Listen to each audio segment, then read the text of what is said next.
بسم الله الرحمن الرحيم الحمد لله وكفى على عباده الذين اصطفى أما بعد أعوذ بالله من الشيطان الرجيم بسم الله الرحمن الرحيم كل نفس ذائقة الموت صدق الله العظيم.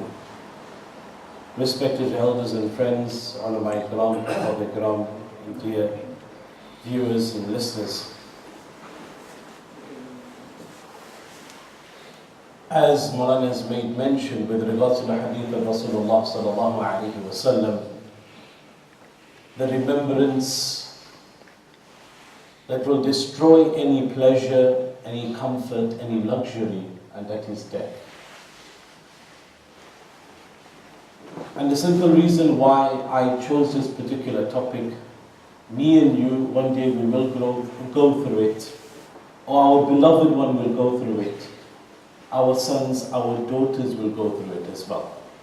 In fact, every single human being will go through the process of death. But the question that arises for me and you that are sitting here, how many of us can say that we are actually prepared for death?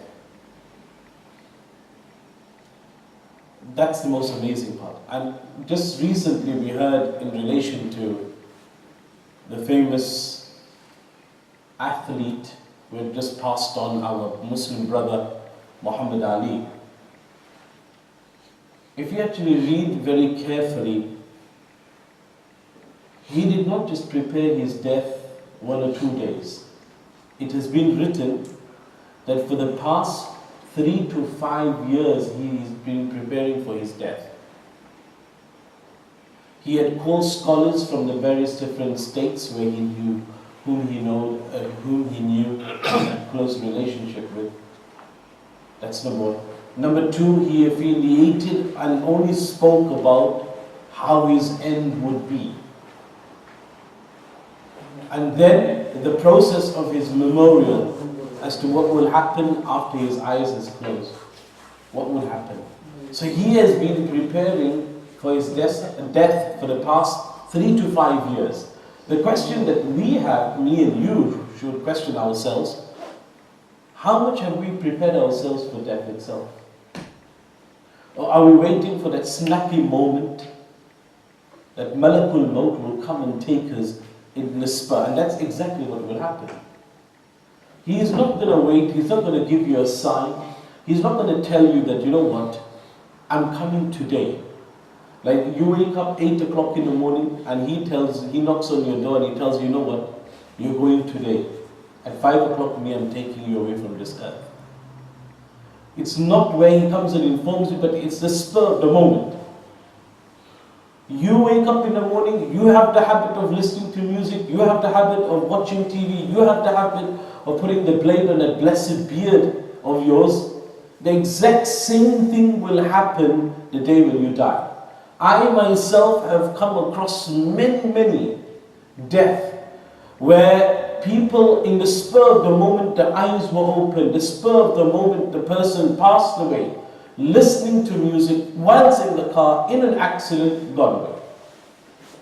Allah will not take us in that kind of condition where we're listening to haram, where we're listening to evil, where we're watching evil, and Allah takes us in that condition.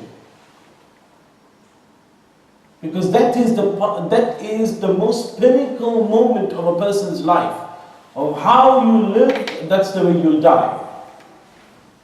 How you live your life, that's the way you'll die. Nothing will be different. The day when you're going to die, there'll be nothing different in the morning. The day when you're going to die, there'll be nothing different in the night. When are we going to become conscious of the fact that Allah subhanahu wa ta'ala is going to take us any time? Look at those people who have small and young children. Allah has taken them away from their parents. Those who have lost their loved ones at a very young, tender age will allude to the fact and will also understand that yes, it's very painful to see my own child who was just born 2 weeks and then passed on. Everything happens within the command of Allah subhanahu wa ta'ala. Me and you don't have the liberty to say that I'll live for 80 years, or some of us will say, you know what, I'm going to live to 90 years because I'm going to have these these health shakes, and I'm going to have this healthy diet, this plan. Healthy people have passed on as well. I know people who used to run marathons throughout various different parts of the world, absolutely healthy due to the fact that they have to run these marathons and so forth. But it was their time to go, they collapsed, Allah had taken away from the face of this earth. So it's not something where we can say, we can put a figure that I'll live for this amount of years. Me and you don't know exactly how many years we'll live. So anyway, inshallah, in tonight's whole process of our burial and the discussion that we're going to do is in relation to when a person passes away. What are the symptoms, what are the signs of a person that is dying away? That's number one.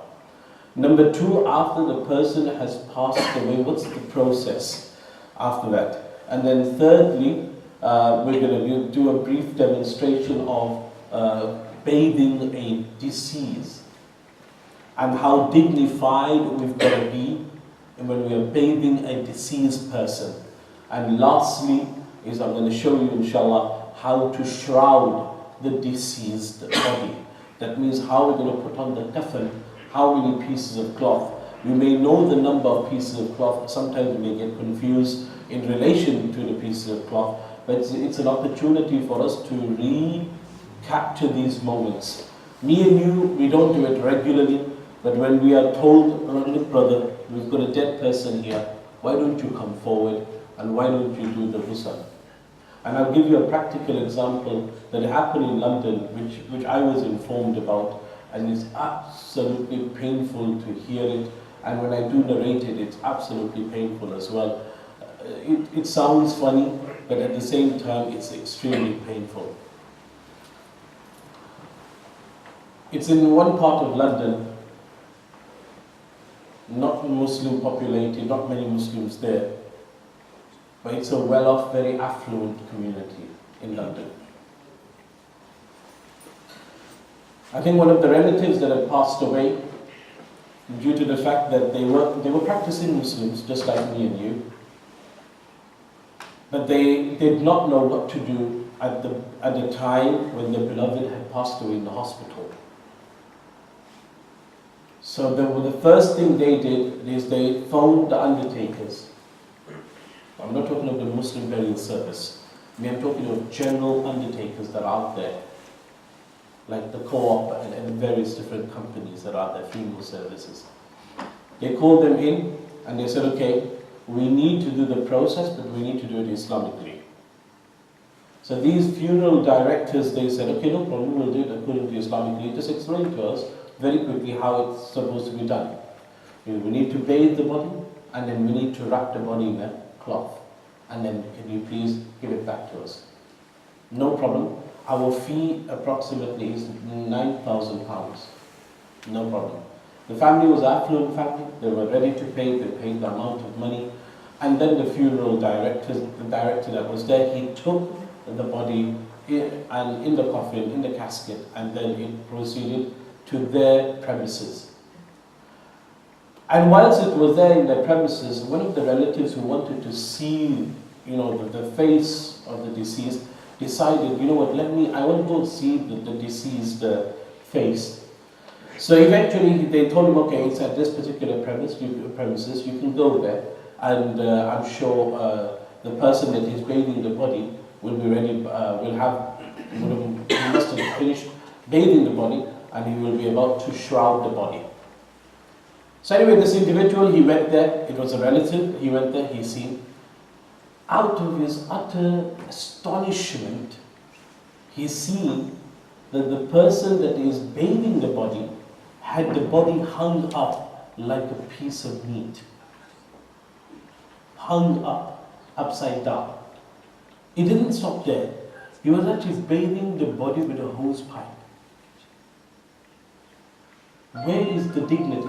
And the body was absolutely exposed, opened.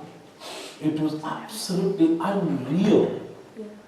He said, I was standing there and tears started flowing down my cheeks. This is my own relative, and this is how it's being, bathed in this particular manner. Going on further, he was standing there because he wanted to see. After the body was done, he picked up the body like a piece of meat, put onto the table, not even in a dignified way, exposed. And then he got a piece of cloth, and then he rolled the body just like how a child rolls something in a piece of cloth, as you will allude to and understand. And then he said, okay, now here's your cousin, and here you would be able to see your relative, here's the face. And that's how the body was wrapped. Number one, incorrect. Number two, bathing was incorrect. Totally incorrect. It is not according to Sharia, not according to Islam at all. And then eventually, he came home and he told them that I don't care the amount of money that you have paid for the process of the burial, but this is how our own relative was bathed and shrouded in that premises, which you people have no idea. And when they were told that, why didn't you get hold of Islamic burial service? They said, but it's too far, and these were the people at our disposal. We used them, they got the work done very quickly, and now we are ready to bury the person. Remember one thing, brothers, as we are dignified in this particular world, as we are in our living status, we need to dignify that very same body after the eyes is closed, that we don't expose any part of his body unnecessarily. That is the first most important. To begin with, inshallah, the first segment, and that is the signs of death. The main signs of a dying person are the following. His feet are not up. His nose is bent, his cheeks, they sink in. The skin on his balls expand and the skin of his face falls down. This is in addition to the stoppage of his heart and his pulse. So you'll find the knees becoming weakening. You'll find the cheeks coming in. Now when all this happens, the family members need to understand straight away that these are the symptoms and these are the signs of death. What should me and you do? At that moment in time, we should recite the talbiyah, La ilaha illallah Muhammadur Rasulullah, so it becomes easy upon the person to recite it. You do not enforce it upon him. Nor do you talk about the worldly affairs that is there. He may talk about, at that moment in time, because he's in, as they say, sakaratul maut, the final moments. When he's in that stage, he may think about, okay, I remember, okay, don't forget to open my shop. Oh yeah, don't forget to distribute that amount of money that I have inside the closet. Don't forget that amount of the property that I have in India, Pakistan, that I have, make sure it's distributed correctly. So he's talking about the worldly affairs. Doesn't mean that you give him an ear. No, you continue reciting the talbiyah till a moment in time will come where he will recite the talbiyah. When he recites it, the people on the side, the family members who are surrounding the bed, they will stop and he will then recite the talbiyah and he will pass on in this particular manner. Now the next point, after that is done, after the talbiyah is done, and after the person has passed away, at times the mouth is left open. Generally, we get little strings and we tie it around the head. So right across, ensuring that the mouth is closed. The eyes, because immediately you see the body is still warm. Once the body becomes cold, as Dr. Sabi will tell you, he's a pathologist, once the body becomes extremely cold, it is very difficult to close the eyes. And it's extremely difficult. Even the arms, straighten the arms, not too close to the body, but slightly at an angle.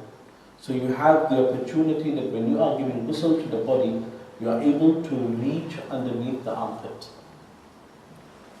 As far as the legs are concerned, generally, when we are sitting or lying on the bed, we need to ensure that the legs are straightened.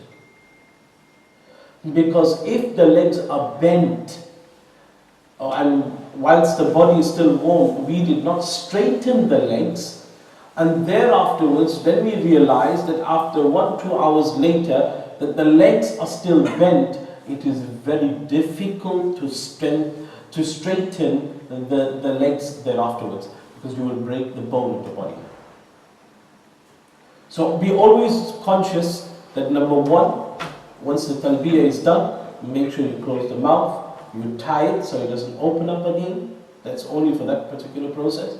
Number two, ensure that the eyes are closed, because the eyes remain open, because when the angels comes down, when Malakul Maut comes down, that person who is good will be able to see the angels coming, and that is the final moment of the person. And then the soul has been taken out from the body. So it's an empty vessel. The eyes are closed, straighten the arms, straighten the legs, and to ensure that the legs are not far wide open, just tie very loosely so that it doesn't spread out wide. So once that process is done, then the procedure goes to obviously the doctor, ensuring that he signs it off, the doctor. If it needs to be examined more, it will go to obviously the morgue, and the person who is in charge will examine it. There are protocols as well. I'm not too familiar with the protocols, but I'm sure it's in the process where if the morgue decides that we want to investigate further what was the cause of death, they will do it. There are various different stages as well in regards to how the investigation has to be taken regarding this. You know, is it correct to, so I've seen a lot of people tie toes together on the... Very loosely. Yeah, yes. loosely, yeah. Because if you tie them too tight, you're actually closing the thighs of the person, and it's very difficult to give ghusl at that time. So that's why I said I'm very loosely, but not too loose that the legs go wide open as well, but very loosely to ensure that once the body has become cold, that's it. We won't be able to do anything there afterwards. It's very difficult. I've come across many unfortunate situations where the arms were bent, the legs were fully bent. Nobody was there at the time of death of the particular individual.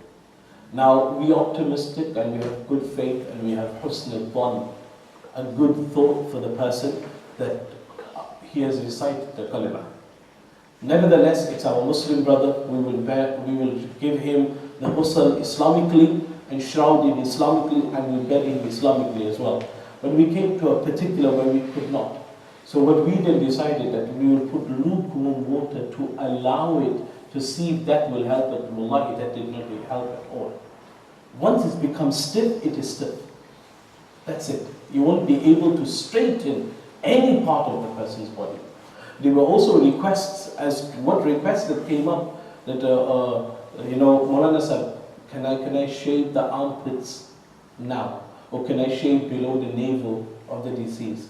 Those are the requests that come in at ghusl time. Nothing can be cut. Not even clipping of the nails. Not even clipping of the nails.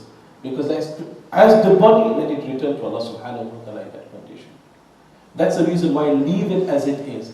We do not have the power and the might to change anything. Now leave it to Allah subhanahu wa ta'ala. That's why you're not allowed to clip the nails. These are the requests that come forward, and I told them, no. Nobody's allowed now. Nobody's allowed to clip nails, you're not allowed to cut the hair. They said, no, we want to cut the hair. Absolutely no.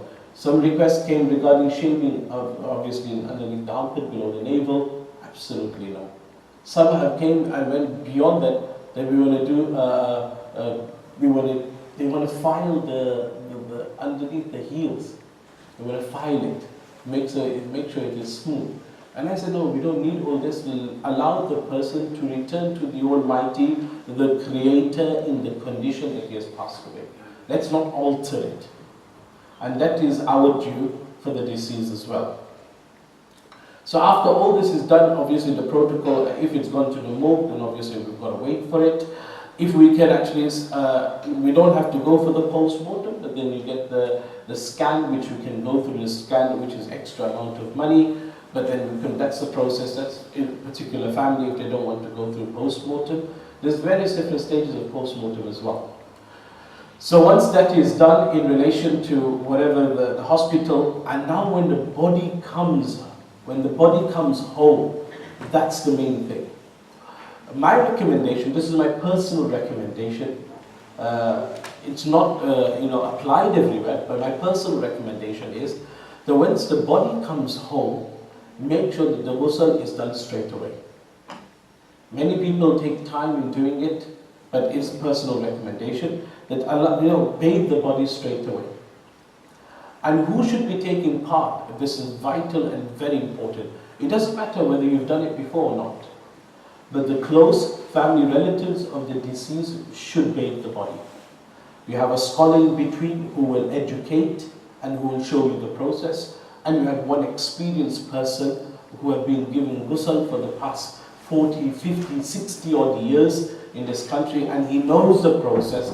He'll be there as well to help and assist. So you have a scholar in the midst of it, and then you have a person who is experienced. Those are the only two individuals.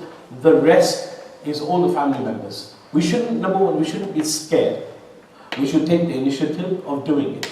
I've done it with many families as well. I'm very bold, so I make it very crystal clear.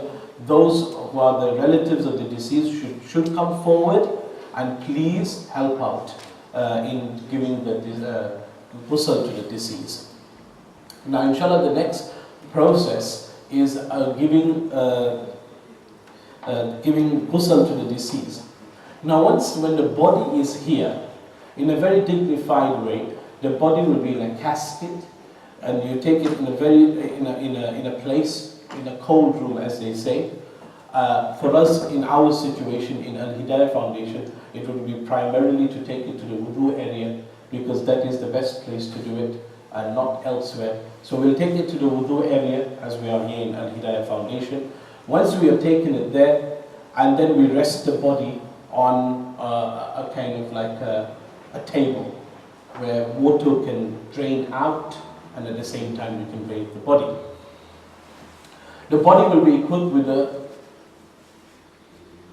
hospital clothing. There will be also, drips, the pipes and everything that will be there. All that things will be there. But what me and you, we've got to remember is we've got to, number one, first, before we can do anything, is we ourselves take precautionary measures. Gloves, an apron, and a mask if need be. You can have a mask, but my personal recommendation, ensuring that you have a mask, you have your gloves, and you have your apron. And then you move forward. For those people who are going to be giving ghusl, move forward. When you come close, get a single piece of sheet, cover the body. Because now what you're going to do is you're going to cut the clothing of the deceased. And when you're cutting the clothing of the deceased, the rest of the individuals will hold the piece of cloth down. So we're not exposing a single portion of the body of the deceased. So once we're cutting all the piece of cloth that is right to the bottom, even the trousers, even underwear, even pads, anything that individual was wearing, you have to cut it off. That includes tags, everything. But what if you have, the drips? So you have a drip inside, but the hospital have forgotten to take it out because you were on a drip in the hospital and you pass away in that manner. If you take it out, because it's obviously connected to your nerve, and blood will rush out. Now many people have this problem, they come and they just pull it out. Number one, it's extremely painful. Number two, blood starts gushing out, which is uncontrollable, and you won't be able to stop it. So scholars have permitted, they have given permission on condition that if it can be pulled out very slowly, swiftly, and then covered, and then just put a little plaster over it.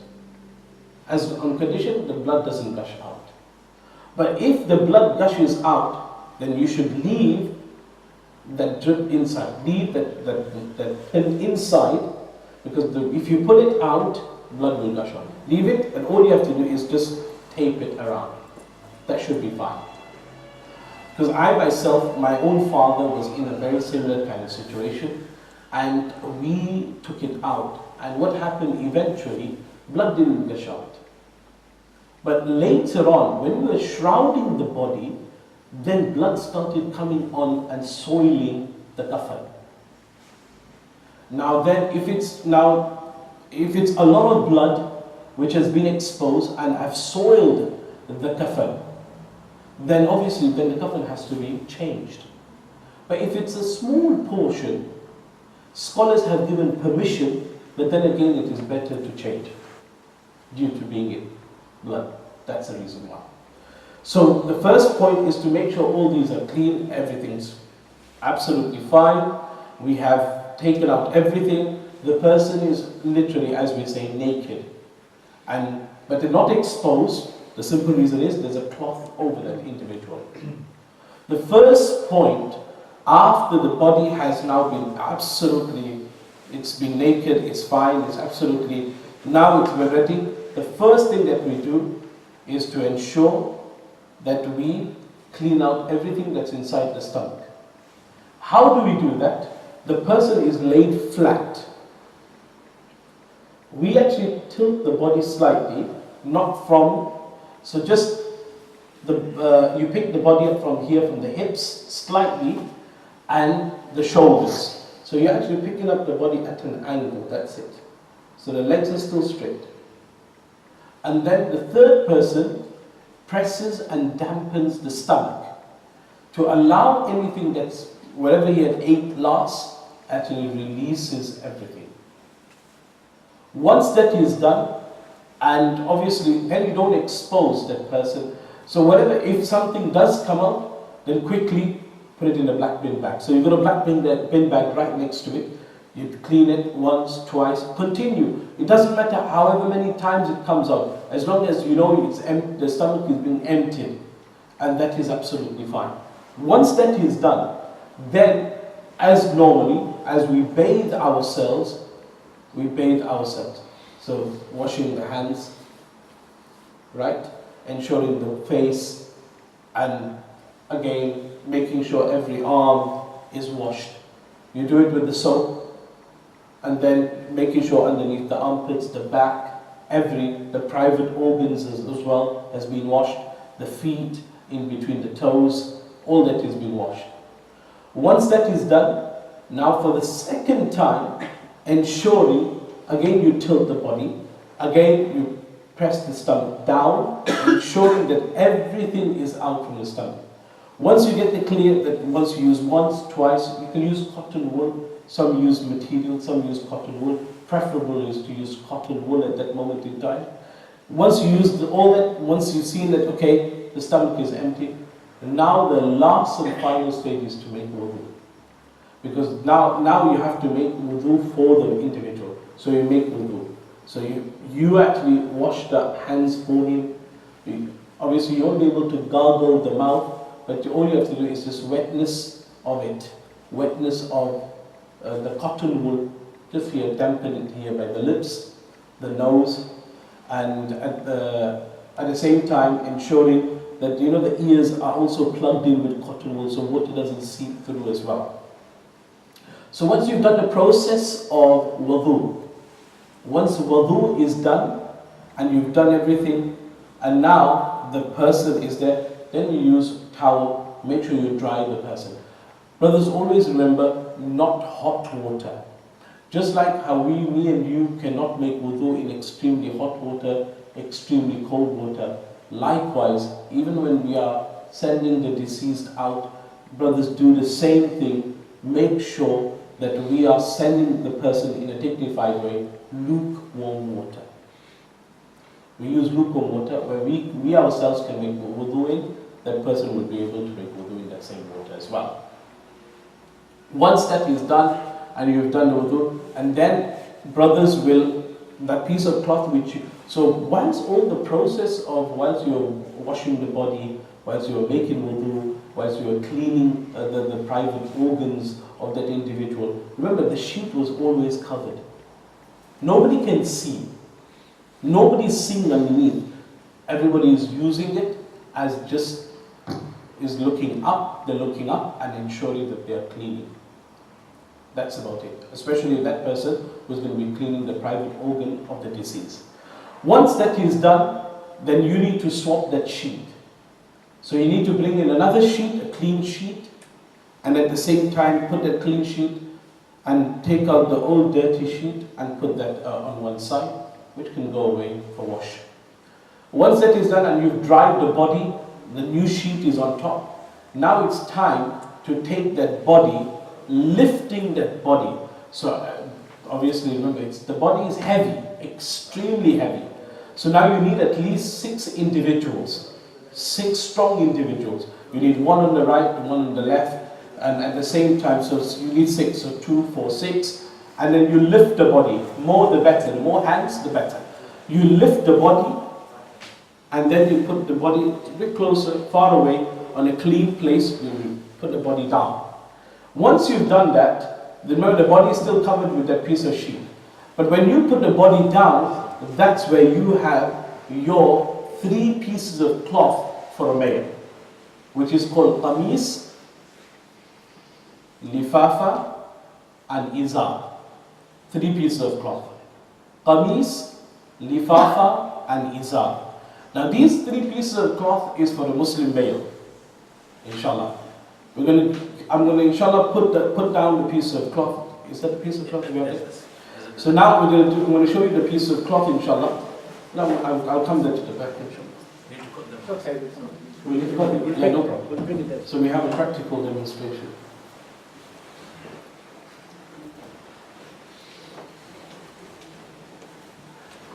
So we have, as we mentioned, so we have, like, this is the body. Now it's here, it's covered already. So we have the body which is covered, and we have, say for example, this is a piece of cloth.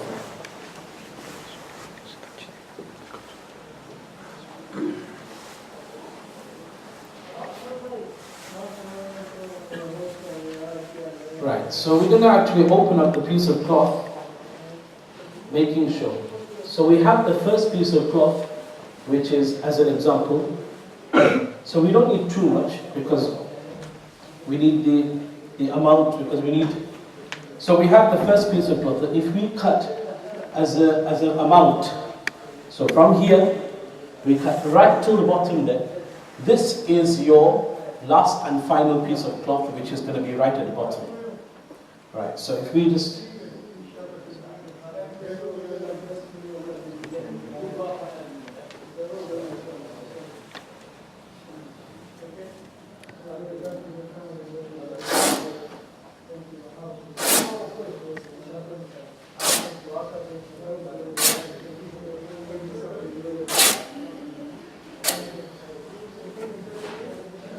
so we have this as our final piece of cloth, which is lifafa. Then we have another one, which is called the izar. Izar is from there, so from your waist, just till there. So slightly smaller, so we need to cut. So in order to do that, so we have, because this is the same size, normally generally we have it smaller, we will do it the other way around. So this can be your izar. So izar is still there. So just a little short on cloth. No problem, just a little short on cloth, but it's fine, inshallah. We've got another one. Okay, brilliant. So if we just take this as to be the izar, so I'm just going to cut it. So from the waist side. So we got our izar. So izar will be from here.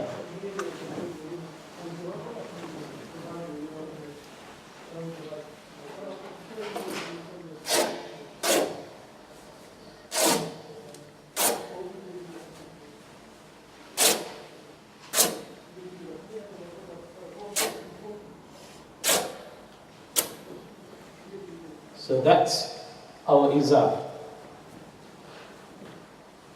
can be slightly up, because remember, it's covering from here to just below the knee. The legs, the main one is this one here. So once we've got the izar, the last one is going to be what is called qamis. It's the most trickiest one. I think we should be okay. Right. Once we have this done, so this is your qamis. In order to do it correctly, you need to fold it.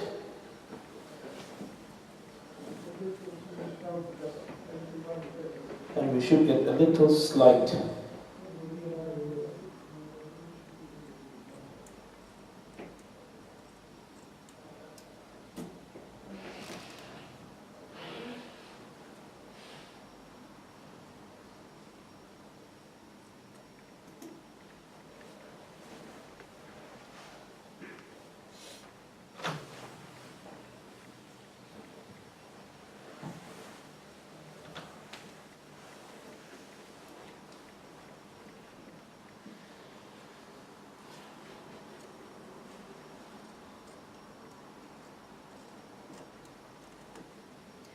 So just so that the head can actually fit in and we are able to then, so to the size of whatever size you prefer. It's not anything,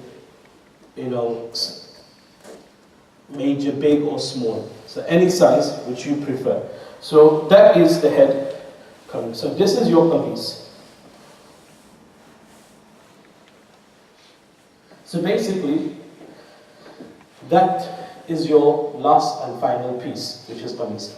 So once we have put the body here on the side, now we're going to take the body, we're going to lift it, and this qamis will be folded, one fold will be here like that.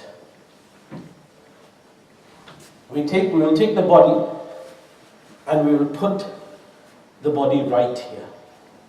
Once that is done, again, there will be a sheet that to cover it. There will be no exposure of the body at all whatsoever. The first thing that we're going to do is to ensure that we put the qamis on first. So covering. So once we've done that, the sheet that's covering it will be pulled away. So now that is covered. That's qamis is done. Now, they get something which is called loban. Very, very strong smell, and they make a paste out of it. They put it in a little bit of water, like little crystals that have been crushed into little pieces, and then what they do is they put it on those places where you make sajda, where your forehead, example, touches the ground, your palm touches the ground, your knees touch the ground, your feet touch the ground.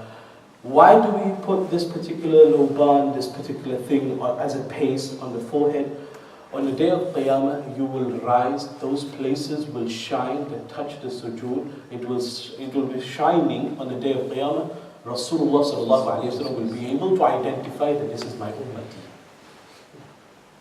That this is the, alhamdulillah, the amazing thing that we have. That's how Rasulullah sallallahu alayhi wa sallam will identify us. That this is my ummati, this is my follower. So once that is done, and we have covered the qamis on, now the next step is folding it. Now the folding part is to make you understand very clearly, just like how me and you stand in salah, left, right. Always remember that. Left, right. We're going to do the same thing. So we're going to make sure that the body is there.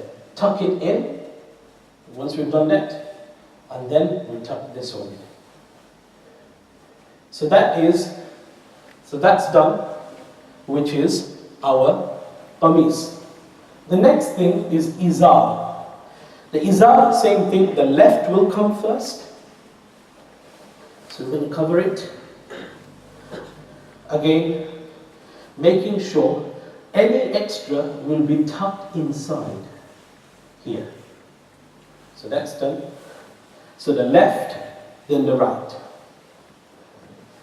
So we have now the right. Again, any extra pieces?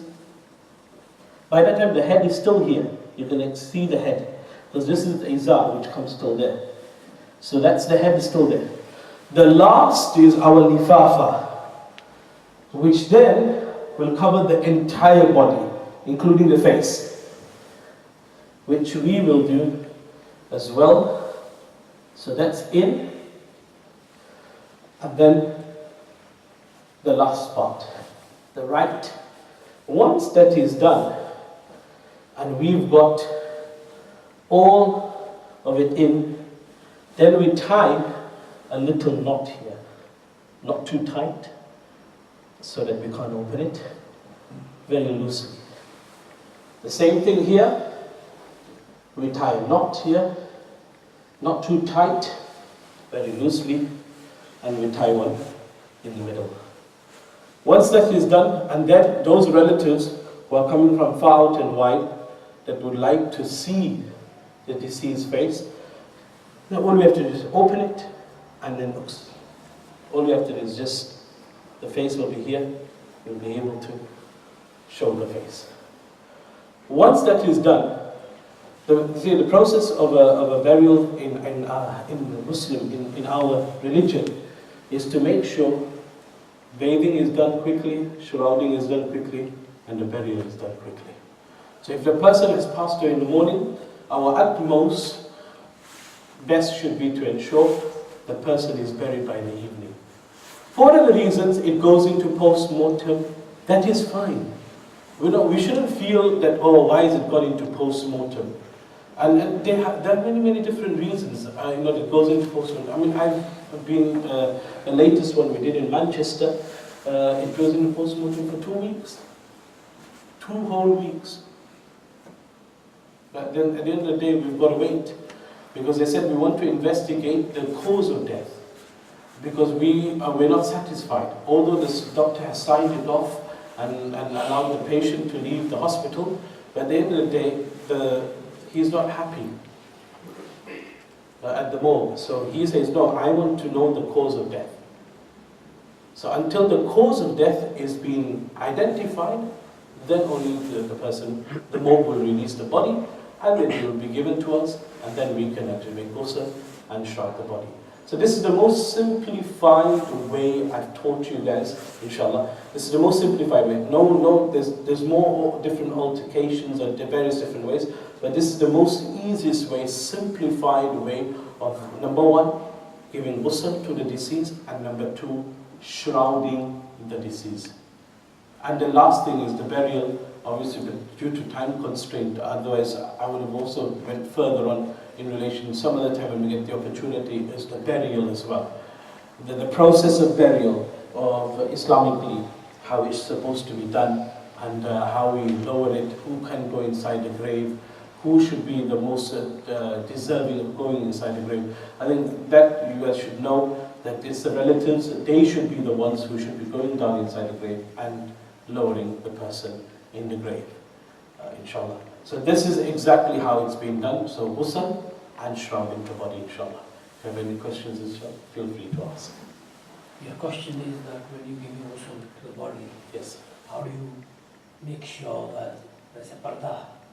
That's when I've been doing one. I've done help somebody once. Right. It's supposed to be 2 people down that side, 2 people this side, holding chadar, you know. Yes, the chadar. The ones are washing. Yeah. So basically, that's why we need more hands in ghusl. The relatives are doing is they're washing the body.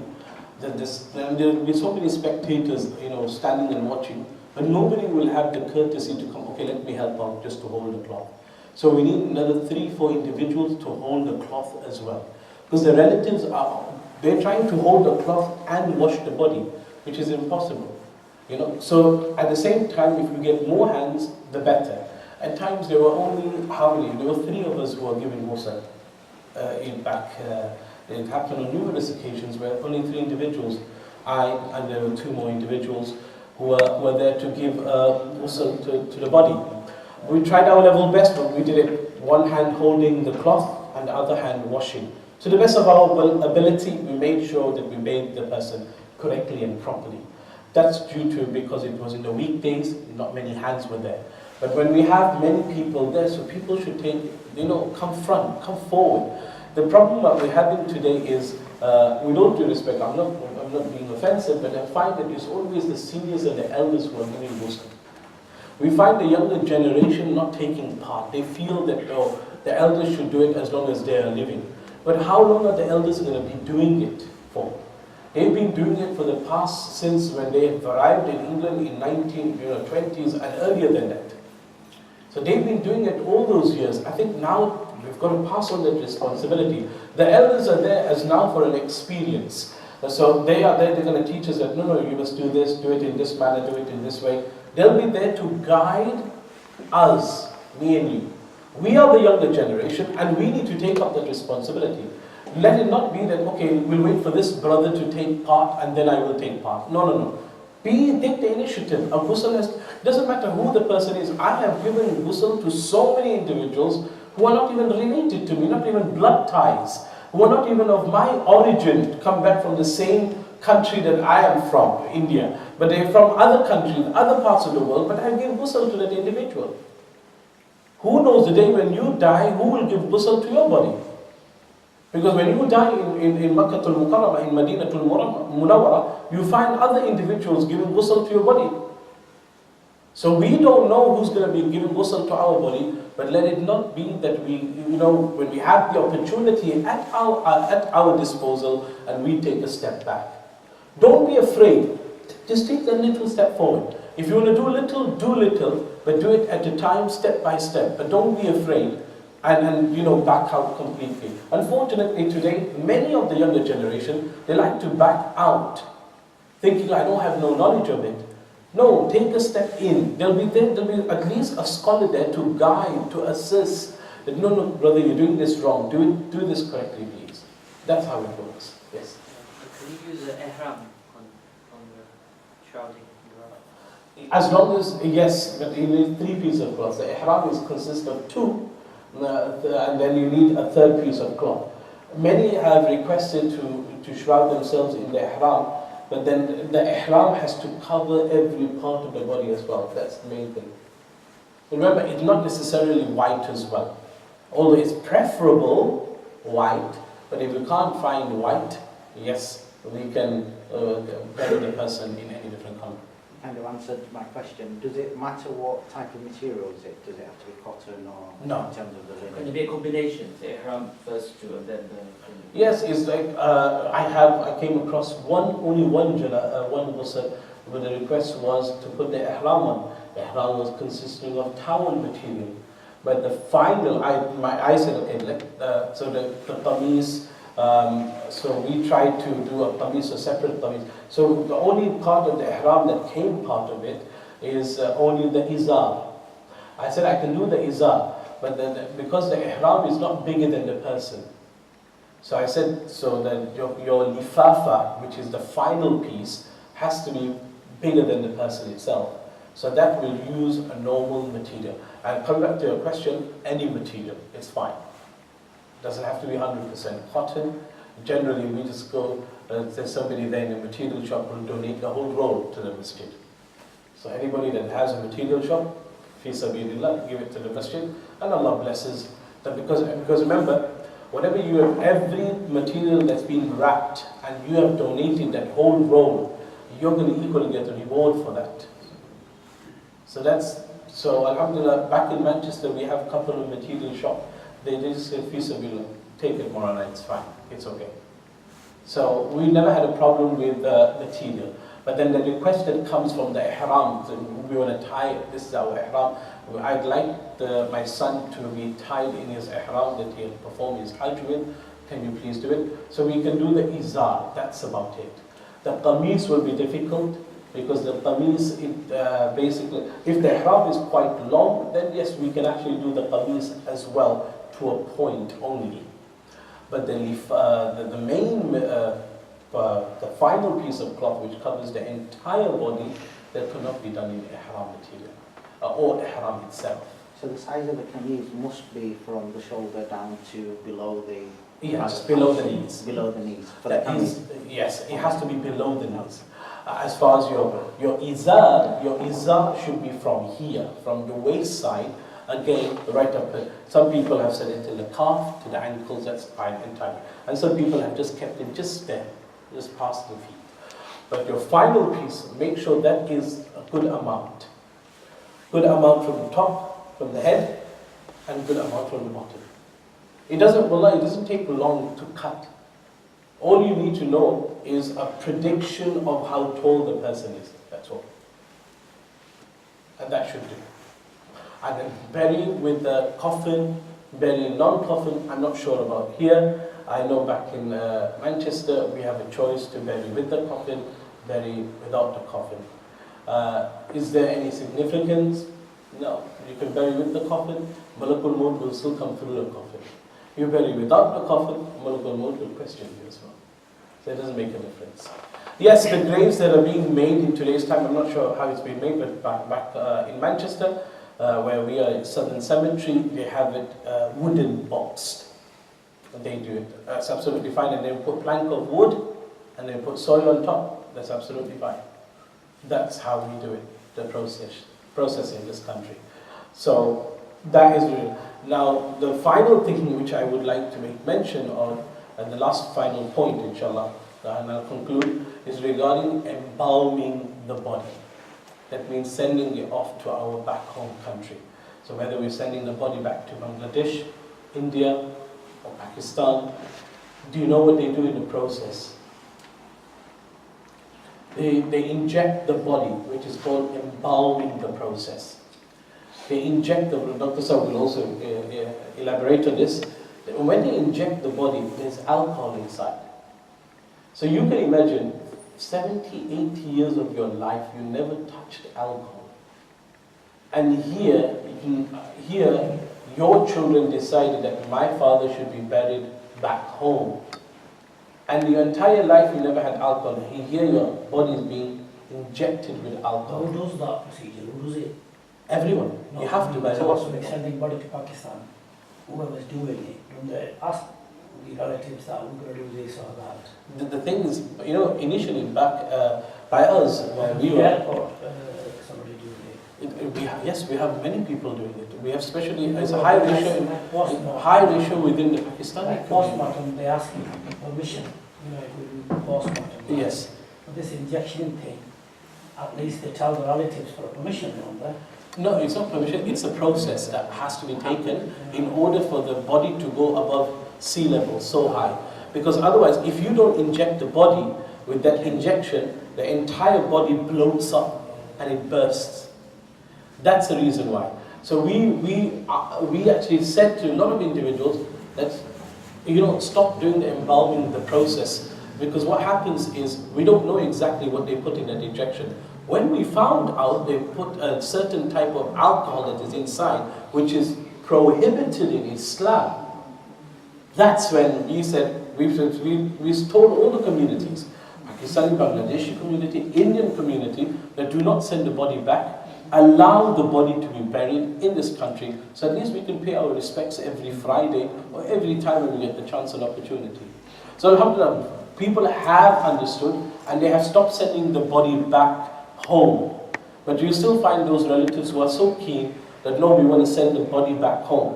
When we explained to them that they use alcohol, and then I don't know what information they get, what type of alcohol. Because obviously there's various different alcohol, because there's alcohol in perfumes, in creams, in shampoos, in conditioner that we use on a day-to-day basis. But the type of alcohol in those products is totally different in comparison to when they embalm the body.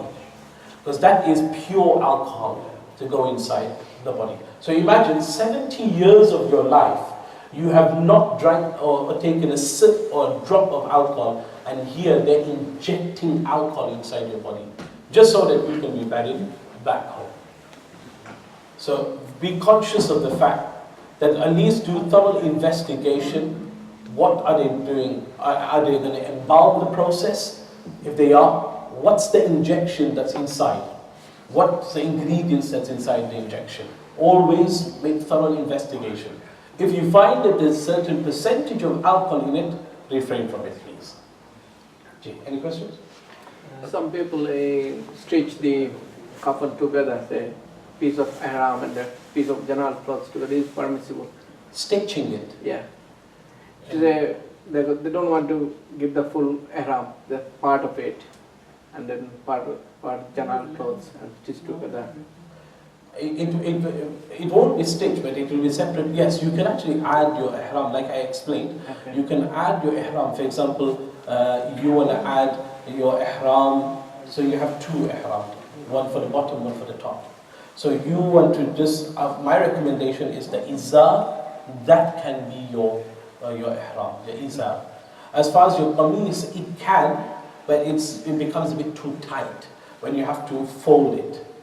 Because your ihram is very, very short, you must remember that.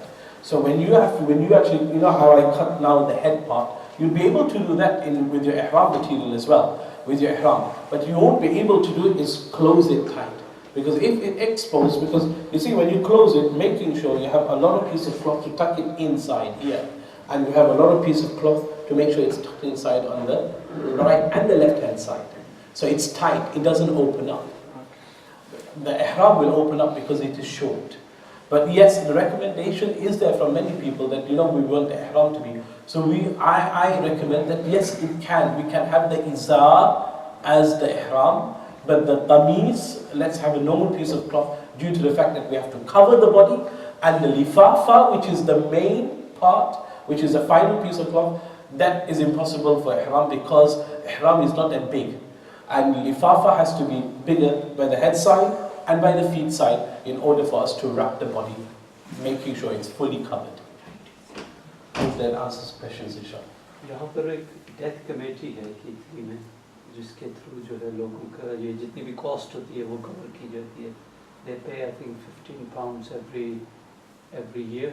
That's brilliant, mashallah. That is. I wanted to know the permissibility. Is that okay? Because I think if you lived say 40 years or 50 or 60, you've been paying £15 per year. But I think the cost is more. I think all the people, because they get together and they community. But you see, this is when you signed up exactly. You should have asked the question at that time before signing up. Yeah. That what happens if that, for example, I started paying, so I moved to Keithley as an example. I'm not saying I am, but as an example, I moved to Keithley, and now I'm part of. I want to pay as well, £15 a month. But then 2 years down the line, Moana Oasis passed away. I only paid for 2 years. Correct. Right. I've only paid for 2 years. Then what's the process is now the burial committee would know that as long as the rest of those people who are paying agree, They it's will fine. do it. They will do it. Even if somebody become member, just after a week he pass away, Right. they'll still do it. Yeah, obviously, we're not going to deny anybody the burial because he hasn't paid. Otherwise, unfortunately, it's very sad to say, yes, there have been incidents where the deceased have been denied burial because he did not pay the full amount that was there. Wallahi, Not this is even one absolutely. payment and passed away. And it's a very sad reality. I'm not going to mention which town, which city, but when we heard, it's so painful, we wanted to cry. That why are the Muslims doing that to other Muslims? So much hatred, enmity. Why do we have so much hatred and enmity with one another? Irrespective which sector we belong to. Leave the sectors alone. Why are we interfering with sectors? The sectors are there. The goodness, take the goodness. If you see that, no, we dislike it, then leave it. The question with us today is, we've got to be absolutely blunt with the fact that this brother is a Muslim, we need to bury him Islamically. Whether he has paid the full amount or not. Unfortunately, today we are becoming individuals, we look, no, he hasn't paid. So as an example, the full amount is £3,000 as an example. And this brother has only paid £2,000. So we won't bury the person unless we get £1,000 from the house. Now that person doesn't have that kind of money at his disposal. Then he becomes at least a community. I'll give you a practical example. There was a girl who passed away, she was 17 years of age. She was not from Old Trafford, from our community. where I am from, in Manchester. She was from another community, but there was a burial trust which we have, which is called Manchester Muslim Burial Trust. I am part of that whole trust itself. When we heard regarding this 17-year-old girl who had passed away, she had one child, she had no money. No money for kafan, no money for dafan, no money for nothing at all. Transportation, nothing. Now this Manchester Muslim Burial Trust, this is fi sabilillah, people have donated. And what they do is they do transportation. And they help and they assist in paperwork, making sure the release of the body. So they decided to get involved, which I am part of that whole group. I had to be there. So we went there, we released the body, we brought the body back. Now to give ghusl to this girl. This girl is not from Old Trafford. Now we went to one masjid, unfortunately, I'm not going to say the name of the masjid. They said, no, aap yahan par nahi de sakte hai ghusl. मैंने कहा अल्लाह के बंदे ये भी इंसान है, ये मुसलमान है. Why? Why are you refusing? Eventually the refusal came up to the fact, to understand that they refuse on the grounds because she does not live from the same area. So we said, no problem, we'll take him to another masjid. Alhamdulillah, the masjid was receptive. They said, please give ghusl here. We gave ghusl. Alhamdulillah. Now it came part of dafan. Now it's burial. It costs us to bury in Manchester nothing less than £3,500. That is just the grave. So we said, now we need to raise money. Alhamdulillah, it was a couple of individuals, brilliant Muslims. They went out, they asked a couple of businessmen, please don't go around asking, take it from me, here's £3,000. Alhamdulillah, we raised not just £3,000, within the space of 2.5 hours that the appeal went out, and then one businessman came forward and said, I'll pay for it. We raised £6,000. And eventually, we buried that Muslim sister who was not even of Asian origin. She was of Somalian origin. And we buried her. And we were so thankful, so grateful to Allah subhanahu wa ta'ala. The du'as that we got from their parents was absolutely enormous. That's what we want, is we want du'as and supplication from the Muslims today. We don't want money. But what we want is to help and assist the Muslims when they're in their dire need and necessity. Today, we want to exploit them in dire need and necessity. We exploit Muslims. Not help, we exploit. We want to take more out. But here we need to help and assist. This is a perfect opportunity, is to help and assist. If we have money, alhamdulillah, it's an opportunity to help. So inshallah, we will conclude with dua to Allah subhanahu wa ta'ala. It gives us a true understanding of it. Inshallah, they will be for the ladies as well. But inshallah, we're just going to try to get all the process done correctly. And we'll make further announcement as to when the ladies program will take place as well. This is for, so if you have any questions, even later on, I'm here right up until Isha, inshallah. If you have any questions, any queries, please feel free to come and ask me. Inshallah, I'll be happy to answer your questions. Subhanallah wa bihamdihi, subhanallah wa la ilaha illa anta, astaghfiruka wa atubu ilayk.